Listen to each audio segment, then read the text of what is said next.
Greetings, my friends! I am Luke Neller and you're watching Best Replays of the Week. In this episode, a cat from hell, the T95 who just doesn't care, and the safest place in Windstorm. But first, as always, the warm-up.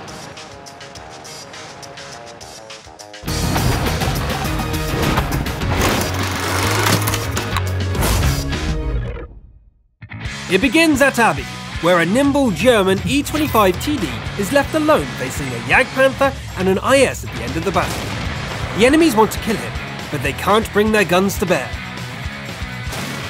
The clock is ticking, and so the IS goes for the capture. Not so fast. The German TD goes into rapid fire mode, and the red eyesore goes away. Unfortunately, there is a Costa playing a machine gun. Only 3 shells remain. Not to worry though, finishing off the Jagdpanther takes 2 shells and then it's time to reset the cap again. The last shell penetrates easily, but now what? Just charge in, headbutt the invader once and do a mocking dance in celebration of the draw. Such defense, much amaze. Wow, we move on. The warm-up continues on its, though maybe warm-up is not the right word. Admire the insanity is more like it. At the end of the battle, the Reds have a Matilda, whilst the Greens have a Matilda, a Lorraine, and a Valentine too. And the funniest part is that not many of the tanks have any shells left.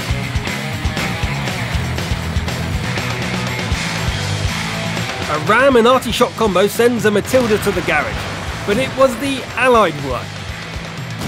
The poor Lorraine can't live with what he does and rage quits the game.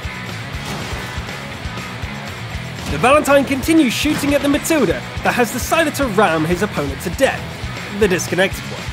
The Valentine can't take this any longer either and runs for the cap. The Matilda tries to ram, again. A chase in the cap zone ends in victory.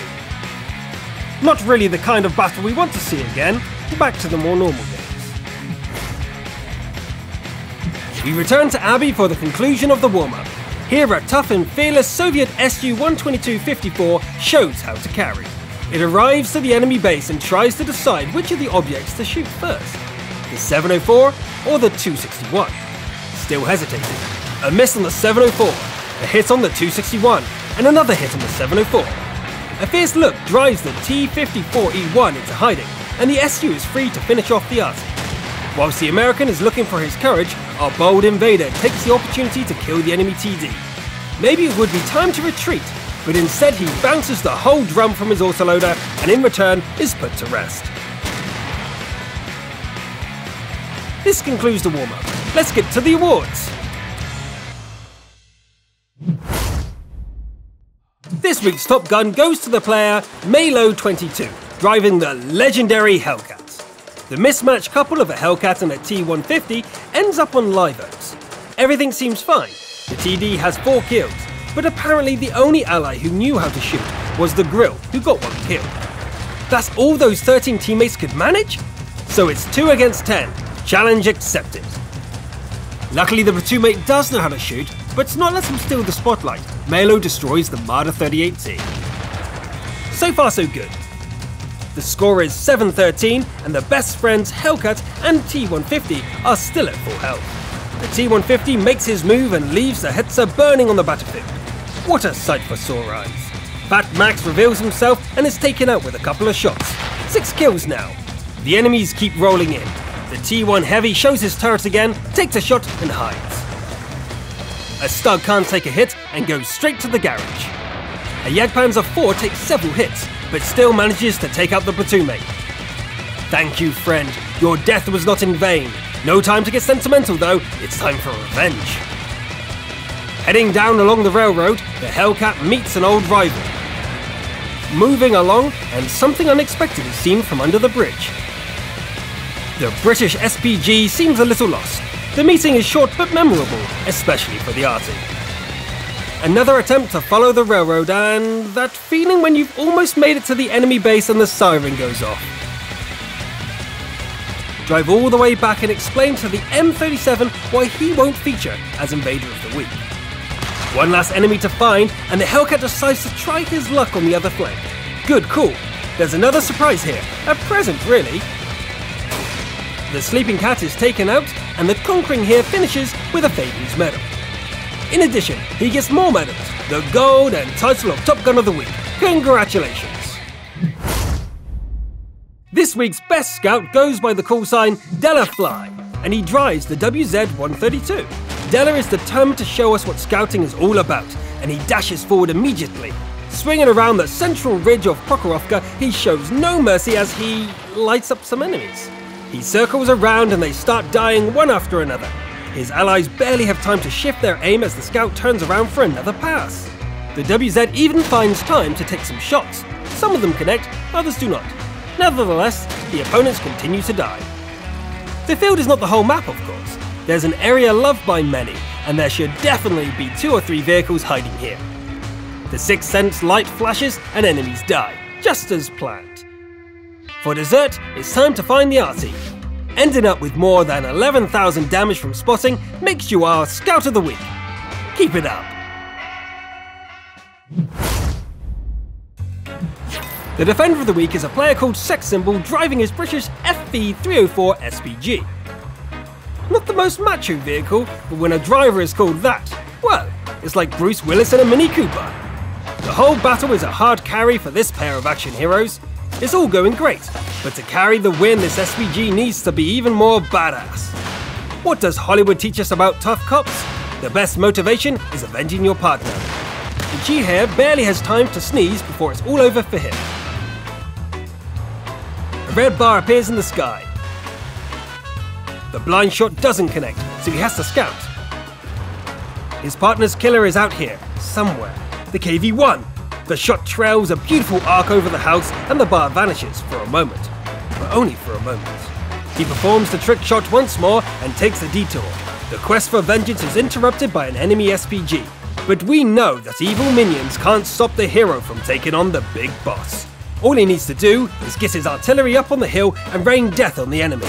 That's how tough guys take vengeance. Killing the sleeping VK-3001H is too easy. Slapped right through the movie. Shame on him. Shoot, garage. Heroes driving small, brave machines are not born. They are made. A great victory. The award for Steel Wall of the Week goes to Morgan Arp driving the T95. Here's the situation. A T95 at the top of the list. No arty. What do? The answer is simple. Turn towards the enemy line and drive forwards. It's not subtle, but a cheeky person owns half the world.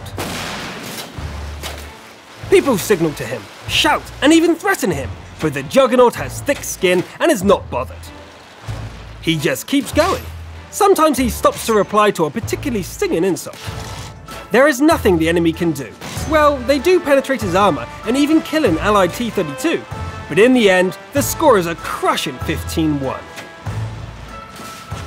The T-95 even managed to cross the field. During the battle, the armor of the T-95 survived 84 hits with a total of 25,000 of potential damage. That's why we award the player Morgan Arp with the title of Steel Wall of the Week. Congratulations.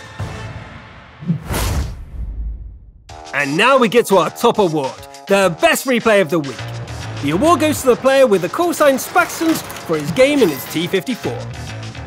How dangerous do you think a platoon of 3 T-54s will be on Windstorm? Right, extremely. Especially because they can help their champion get to a place absolutely unreachable to the enemy. This spot is a sniper's dream to reach out and touch someone. He can see everything. In moments, the Su-122-54 turns from a dangerous war machine to a pile of scrap. A GW Tiger shares the same fate of the Soviet TD. The T-54 keeps pouring on the armor-piercing rain. An FCM-50T gets hit several times, but manages to get into cover. It's time to climb down, as the base is being captured. Who'd want to willingly leave such a comfortable nest? But victory is more important. The FCM is met again, and this time there's nowhere to hide. Only one ally is left, one of the platoon. It's more than enough to kill an enemy E-75. The base is still being captured and our star finally sees the culprit behind it. A T-28 prototype. The cap is reset at 90% and don't even think about stopping there. Another reset. Suddenly, a T-54E1 sneaks up from behind. He's taken out quickly, but not before he manages to finish off the last remaining ally. No time to mourn, just don't follow him into death. The prototype knows how to shoot. The shot makes the T-54's crew speak in hushed voices, as a loud noise might make the tank fall apart. There's no retreat. The troublesome American makes a mistake and goes to the garage to analyze it. One enemy remains, the T-29. The opponents say it's asleep.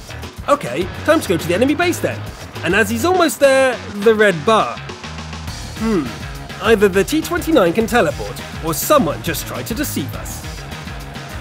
Keep driving despite the road rage, arriving just in time to reset the 3-digit capture. An exchange of shots, and the T-54 is still alive. Was that luck or good angling? Probably both. A second shot leaves the enemy with 19 hit points. He won't get a second chance. 2 shots into the track, and he finally snatches the victory from the jaws of defeat. Determination, courage, a great battle and skilled play. All of this gets the player Spaxton's the well-deserved title of Best Replay of the Week. Congratulations! And that's all for today. You can see the link to how to get on Best Replays of the Week on your screen.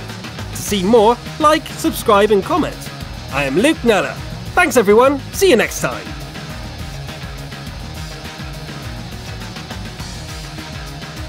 Volume control. Are you ready? This microphone's pretty good. Right,